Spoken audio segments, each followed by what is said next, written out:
Oh yeah, it's time. So this is what it's come to. I'm doing a video likely biting the style of 5 or so different YouTubers who cover similar things. Hey, might as well hop on that bandwagon while it's profitable. Today's pick is a classic of the 5th gen and one of the final games for the Nintendo 64, Perfect Dark. Released in May of 2000 following development for a sequel to the movie-licensed GoldenEye 007. It was Rare's crack at an original sci-fi story with alien conspiracy and corporate espionage. Some folks out there might be asking, hey, why are you doing a video on Perfect Dark instead of GoldenEye?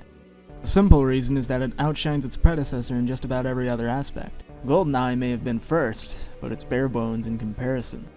My history with the game, as you might expect, is nostalgic.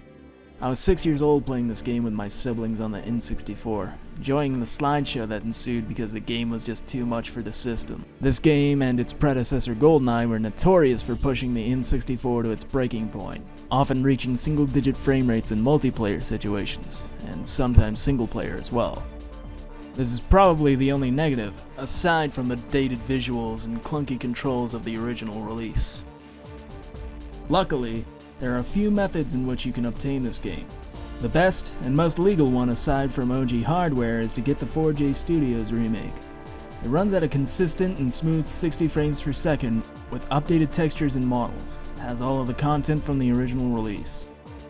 It's available through the Xbox Games Marketplace on the 360 and the Rare Replay compilation on Xbox One. The method I'm using today is not the most period accurate version or the most visually appealing one. I'm going to be emulating the game with a mouse and keyboard for a more precise first-person shooter experience. But wait! I hear you say, you're pirating the game. I guess. Without any more of my personal introduction, onto the game. This playthrough will be done on Perfect Agent difficulty. This is to make sure we get the true experience. Every mission has a set of objectives and the difficulty you pick chooses how many of them you need to do. It also determines how strong the AI will be. This game is a little obtuse as we'll find out. Despite there being mission briefings, they're still a little ambiguous and you need to use your imagination or rely on cues triggered by the level to figure out what you need to do. Now, without any more rambling, on to the first mission. The game takes place in 2023. You play as Joanna Dark, a super spy gal employed by the Carrington Institute. Your mission? Tackling the murky dealings of the Datadyne Corporation, a shady organization that's captured one Dr. Carroll. What they want from him, we don't know right off the bat. All we know is he's being held in an underground research facility housed in this Blade Runner-esque skyscraper. How will I recognize him? We don't have an image record, and we can't find any official files. All we have is the name. Good luck, Perfect Dark.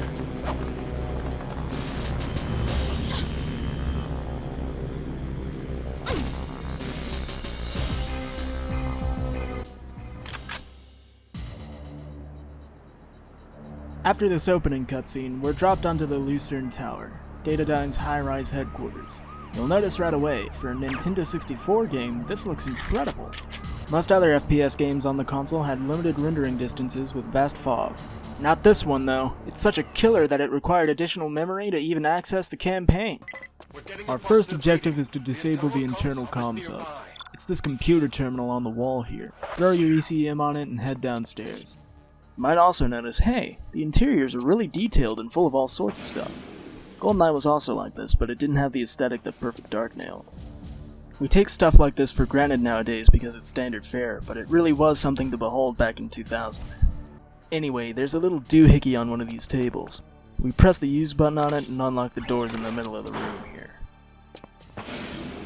Opening the door, we find Blondie and Lackey. Knock out Blondie. You need her necklace. Yes, I agree.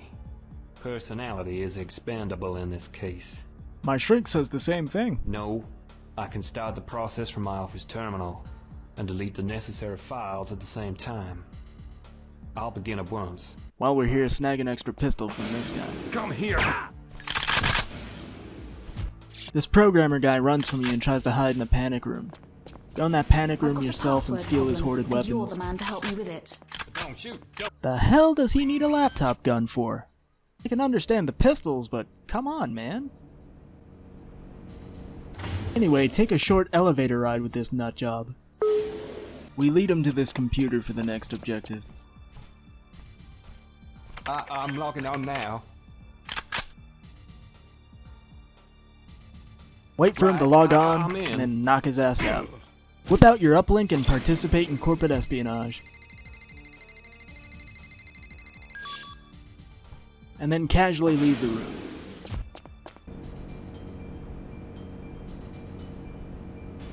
A short elevator trip later and we're thrust into a gauntlet. Just start murdering all of the guards you can and hopefully come out on top. The purity room. Now is a perfect time to comment on the shooting. It's the same as GoldenEye. Tight gunplay with enemies that react differently to where you shoot them. A lot of work went in and it shows. You never get the same animation twice. Oh, and while we're still here, don't forget to throw your ECM on this thing.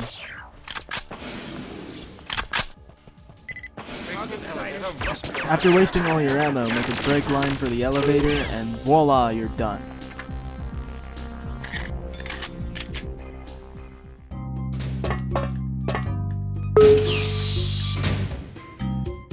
Huh?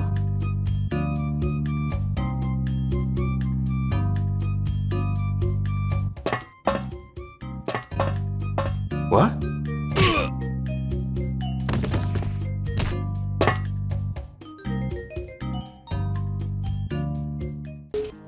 So this is the underground lab they were talking about.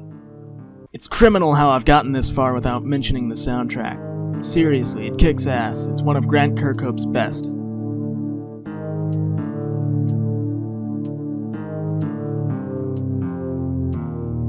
We're going to be doing objectives out of order for this first secret. It's a hard one to manage without using the cam spy. Program the cleaning box. It'll give you a way in. Affirmative. Do it right and you get dual CMP 150s.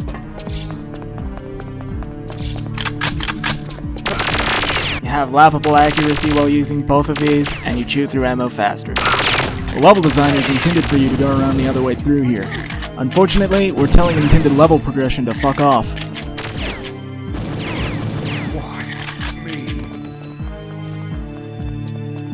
After your campaign of guard slaughter, send out the cam spy for Objective 1.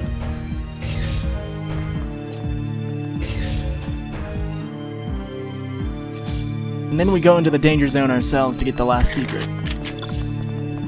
This really isn't worth it for how disorienting the motion blur effect is. I mean, come on, this is definite fuel for motion sickness. Thankfully, after waiting patiently, the motion blur effect goes away, which means we can get on to the next objective without blowing fucking chunks. Basically, we want these lab guys to shut down their experiments. There's 3 of them. Oh, and while we're here, don't forget to pick up these ammo boxes in the corner. You'll need them for something. There's more ammo boxes in the corner here, but there's also a pair of night vision goggles in the center of the room. Break the glass and take them. They're one of the items we need to fetch this mission.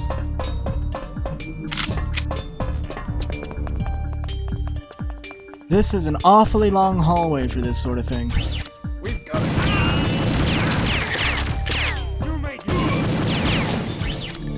Second experiment.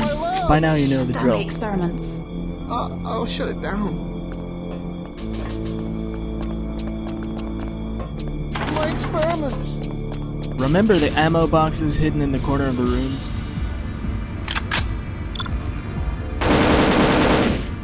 Any better? Help! She's got a gun! This is what we needed them for. Experimental item number 2. A fucking gun.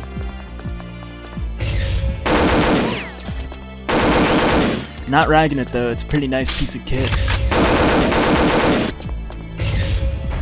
Who the hell are you? What the hell is your Switch problem? this thing off. Allow me to assist you. This last guy has a bit of an attitude. Accidents He seems will willing to happen. cooperate. Oh, come on, shut that off. After he tries to fuck you over, shut the experiment off yourself.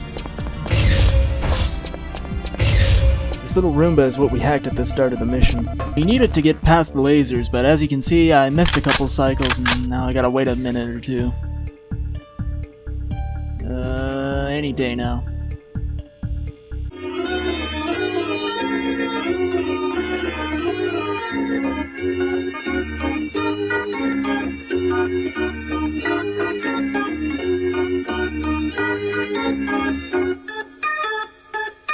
Alright, thank God it's back. Now we can get through the rest of these lasers.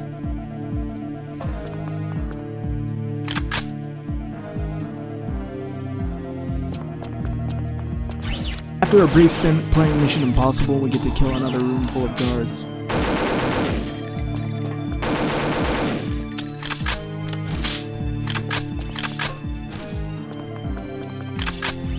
There are a couple of guards wielding assault rifles waiting to ambush you on the other side of this door. Kill them both and take their gun. We use the proxy mine here. You'll find out why in just a second. Hack the laptop so you can get into the door. And that would be the proxy mine.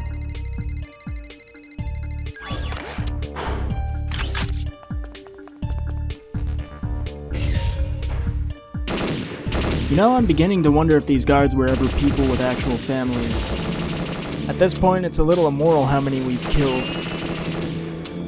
After a brisk walk, we round another corner where a guard is waiting. After you kill this guy, his buddies will try to ambush you.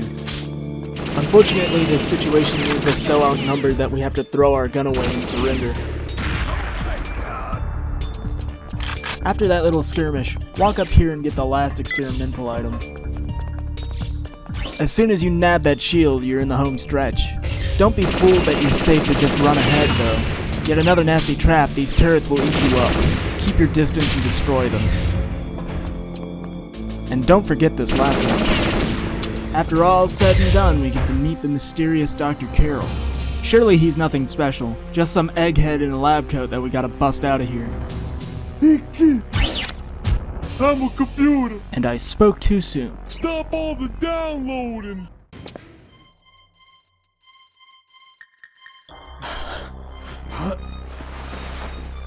Sound the alarm, she's here! Lights out.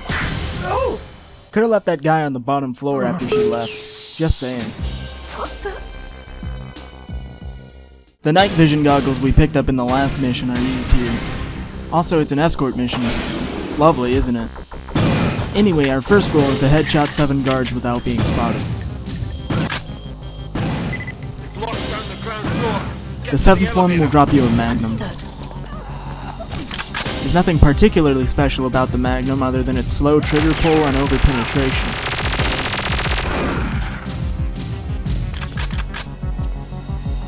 Wonder what happens when this timer runs out.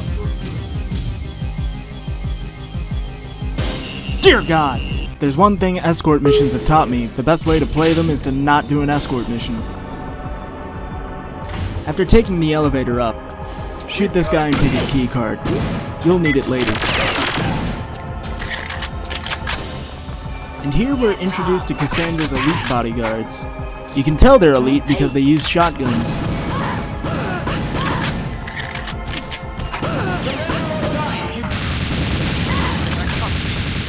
Hack this laptop to unlock the elevators. Affirmative. And when it's done, bolt. The hovercraft will fucking kill you. Oh, I see. Trying to insert yourself back into the mission, huh? No, go back down. The nerve of that fucking laptop. You'd think these numbskull guards would have learned by now. Not even Cassandra's elites are enough to stop Joanna. Just keep on falling by the dozen.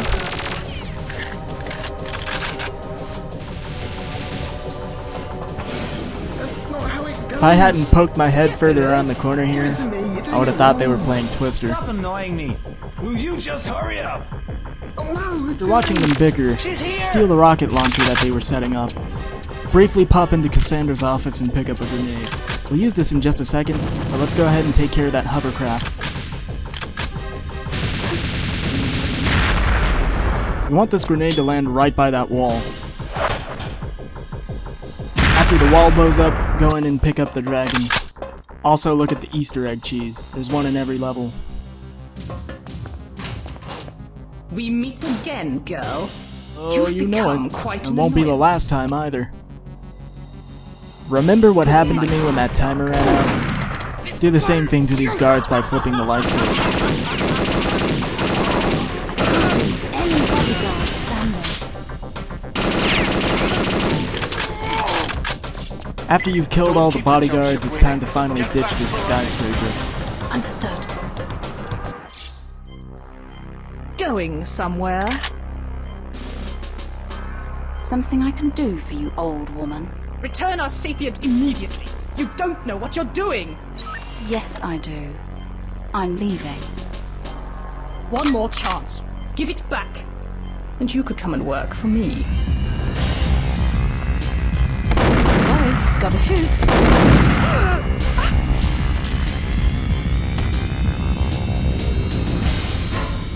You must get the sapient back. We cannot proceed without it. I know that. I also know who to talk to. Mr. Carrington. So apparently she wasn't kidding around. They actually took him hostage. Embittered by the successful rescue of Dr. Carroll, Cassandra and a platoon of Datadyne thugs have kidnapped Carrington and his luxurious private estate. Something occurred to me here. If this man can afford his own private island, why can't he also afford private security for it? Just saying. This could have been prevented. Anyway, you're sent in disguised as a negotiator with the initial facade of trying to solve things diplomatically.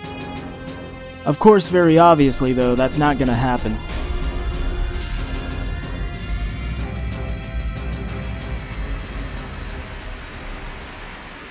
Something neat about this level, it opens differently based on the difficulty you choose.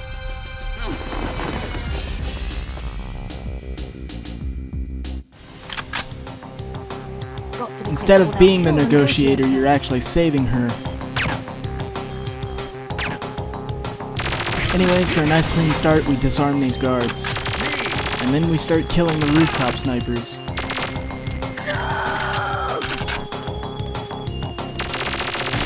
There are about 8 of these guys. My gun! We've got a contact! My gun!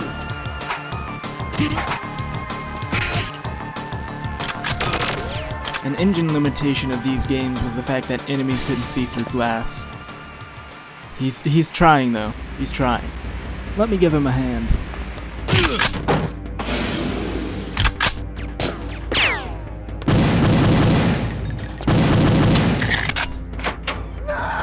Don't quote me on this, but I think Elvis went out the same way. Wipe her out! Anyway, honor this poor soldier by taking his sniper rifle. It's taken me nearly 20 minutes to talk about it, but the level design and variety in this game is great. You can go from a cyberpunk skyscraper to an island retreat, and even when levels are reused, they don't overstay their welcome. Anyway, it's time to finish killing the snipers.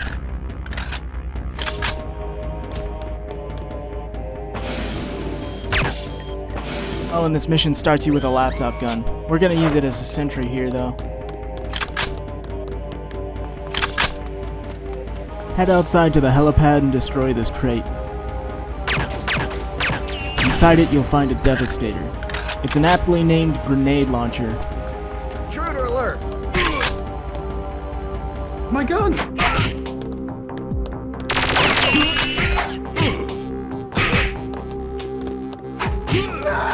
This guy's pretty stubborn.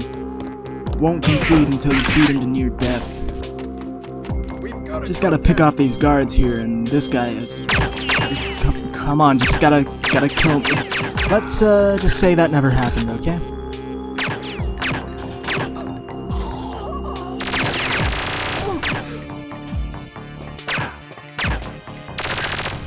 After being awarded the Imperial Ribbon for excellence in projectile deviation, activate these panels.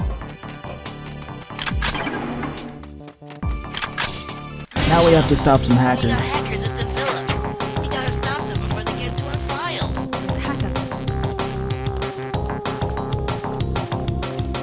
There's actually 3 of them, but the sentry we placed earlier killed one.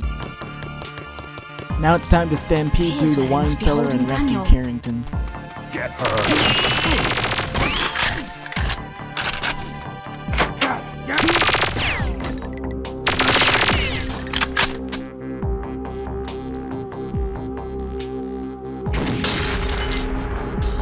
You have to keep your distance with this thing. Explosions in this game have a fireball that'll eat your health.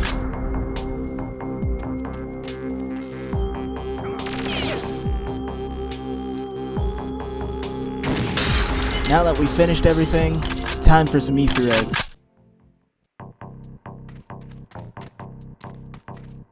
Destroy all the wine bottles. It's a requirement.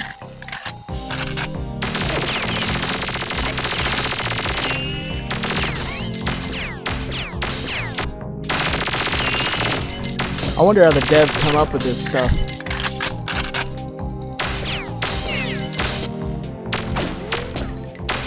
Act your age, Joanna. And with that, I think we have time for one last cutscene. Sir, are you injured? No, Joanna, I'm okay. But those Datadyne thugs made me tell them where I'd hidden Dr. Carroll. Only I'd held out for a few minutes more. It's not your fault, sir. I should have been quicker. Don't blame yourself, Joanna. Dr. Carroll told me that he expected this to happen. Actually, when they recaptured him, the Datadyne team got overconfident and let slip a few facts when they thought I was unconscious. They mentioned a meeting in the G5 building in Chicago, Illinois tonight. I want you to be there, but that doesn't leave you a lot of time to get ready. That won't be a problem, sir.